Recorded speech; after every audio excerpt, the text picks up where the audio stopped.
वबरकातुहू। तालीम हमारी हर हाल में जारी।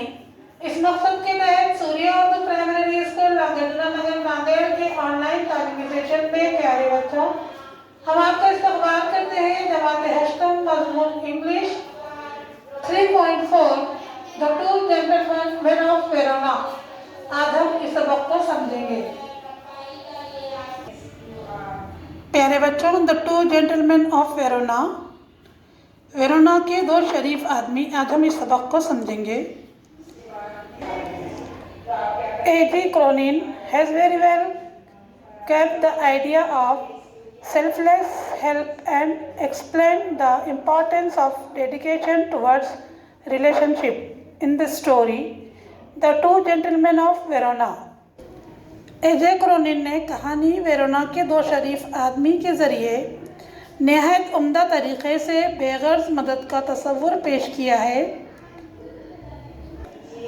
रिश्ते के मुताल्लिक़ ख़ुद को वक़्फ़ करने की अहमियत को उजागर किया है। The story revolves around the two boys named Nicola and Jacopo who do numerous things to earn money only to pay for their sister's treatment, who suffers from tuberculosis of the spine। ये कहानी Nicola और जैकोपो नामी दो लड़कों के गीत घूमती है। वो सिर्फ अपनी बहन के इलाज के लिए, जो रीढ़ की हड्डी के तपेदिक यानी टीबी के मर्ज में मुब्तला है, और वो बच्चे पैसे जमा करने के लिए मुख्तलिफ काम करते हैं। The story begins with the narrator driving down the foothills of the Alps. ये कहानी इस वक्त शुरू होती है जब रावी कोहे अल्प्स नीचे की तरफ गाड़ी चलाता हुआ पहुंचता है।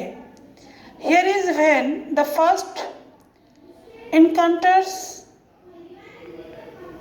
the two brothers selling wild strawberries। वहाँ वो पहली मर्तबा जंगली स्ट्रॉबेरी फरोख्त करते हुए इन दोनों भाइयों से मिलता है। Even after the driver forbids the narrator to buy the wild fruits, he buys the biggest basket and drives towards the town। Driver के मना करने के बावजूद रावी सबसे बड़ी टोकरी खरीदता है और गांव की तरफ जाने के लिए रवाना होता है। This scene emphasizes on the first step of growing intimacy between the narrator and the two boys। ये पहला मौका था कि बाद के दिनों में रावी की इन दो भाइयों से बढ़ती हुई नज़दीकी का आगाज़ होता है।